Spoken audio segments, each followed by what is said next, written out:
Hey leaders, I want to take just a few minutes and unpack a central piece of our ministry leadership team training that we did this past week. And the reason why I want to do that is because this is going to start forming how we engage leadership development at our campus. We all understand, and it's been part of our language as a campus for a while, that what got us here is not going to get us there. And the reality is the way that we have done leadership development, recruiting, at our campus has done a great job helping us to get to a campus of 400, 450 people. But in order for us to become the campus, it's going to have 600, 700, 800 people after our building is completed. Means that we're going to have to change some just fundamental approaches to the way that we do leadership development. And my ownership on this part is to really invest in you as leaders. And I'm going to unpack what our leadership development paradigm is going to be and what that means for you as a leader. For some people, this may be intuitive. You've heard this or you're doing this already. Some people may realize this is completely brand new to me, and that's totally fine if that's the case. But every time that we gather together going forward, we are going to lean into this framework and do some specific training around what a leader is, what a leader does, in order for us to grow as leaders so that our campus can grow, and ultimately so that more people can be discipled and take their next steps and more people can come to know and meet Jesus. One of the things that we see in Scripture is that when God shows up, He shows up and uses people who are leaders. And that's our goal, investing in ourselves and investing in our leadership development so we can be the type of campus and church that creates kind of a wide net for God to fill it with people that we are going to be discipling, pointing to Jesus. So I'm going to walk you through what a leader does. And we're going to use an acronym, LEADER, leader. So it's nice and easy to remember. I'm going to walk you through what those look like and specifically what we're going to be unpacking as a team. So here we go. I'm going to look at the very first thing a leader does is leadership development.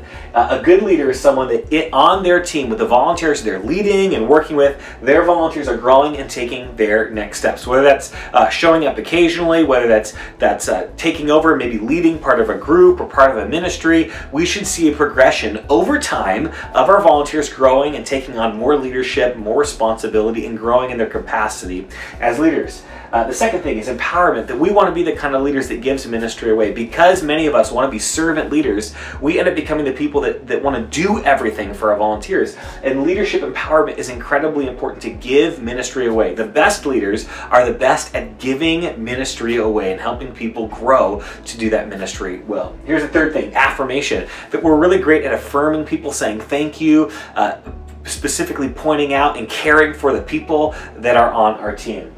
Not lastly, but the next D, or the D, direction. And that really has to do with the vision, the why behind why we do what we do as a ministry, as well as where we're headed as a campus, as a church, as a team. That when teams lose direction, that's when you start to see fatigue, frustration, discouragement, lack of motivation, apathy. All of those things are oftentimes symptoms of a lack of direction. Here's the next one, E, evaluation. Every good leader is good at not only evaluating themselves, but evaluating the ministry and the people that are on their team. Now, here's where it gets a little bit sticky for me as a campus pastor who's relatively new. The best evaluation happens after someone's been led, empowered, affirmed, and directed personally by the person that's doing the evaluation. Unfortunately, because our timeline is so short before the building launches the late summer, I don't have the year that ideally I would want to have to be able to invest in you, care for you, know you, help give you the direction of where we're going before we dive into evaluation. So I'm going to be asking for a little bit of grace. We need to dive into this evaluation process as a campus, and I'm hoping that you will be able to insert trust into the gap to know that I want the best for you and for our ministry and for our campus. My goal is not to be negative, but to help us evaluate so that we can become as strong and as robust and as healthy as we need to be as a campus so that we can grow. Lastly, recruit, that every good ministry leader needs to be able to recruit to get people on their team.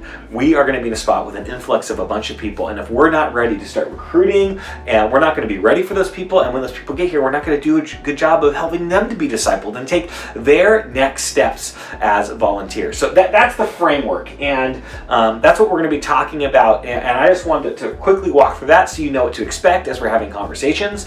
And the first evaluative piece that we did is that we talked about in our meeting that as a campus we need to get better at one really important thing right now, and that's team huddles. The way that we gather together as volunteers and the way you as the leader lead the people that are on your team. And we have a very simple framework that we're going to use for these huddles that we're going from. We're going to use this framework right here called VIP, and it has 3 different key important elements: vision, information, encouragement, and prayer. So vision, information, encouragement, prayer.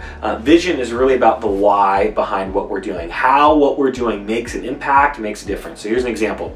If you are on you're on the first impressions team, and so you've got people at the door and they just want to open the door and let people in and smile at them. But we could talk about vision. Hey, we as a church want to be a church that's incredibly warm and welcoming. So when you're sitting on the greeting team and you're opening the door, you're not just opening the door to be kind to someone. You're opening the door, you're the very first experience someone may have with a warm, smiling face that sets their expectations for what the rest of Sunday is going to look like. And so you opening the door, your part in the role is incredibly important. It's not just something that we do that's nice. It can make the difference between whether or not someone sits like this during service or someone sits with open hands within their heart and their soul because they've had a great experience and feel warmed and welcome in a joyful experience at campus. Next thing, information encouragement. This could be just an important highlight or announcement that your team needs to know. This is also a great time to review a best practice with your team, something that your team needs to be reminded of or grow in.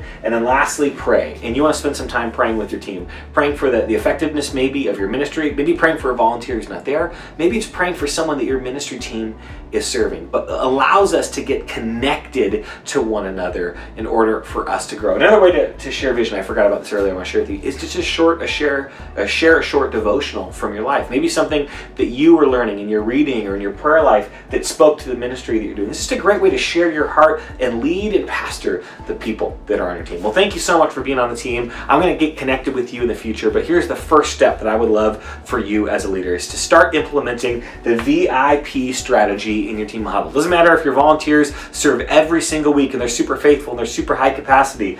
Doing this with them is incredibly important for 2 reasons.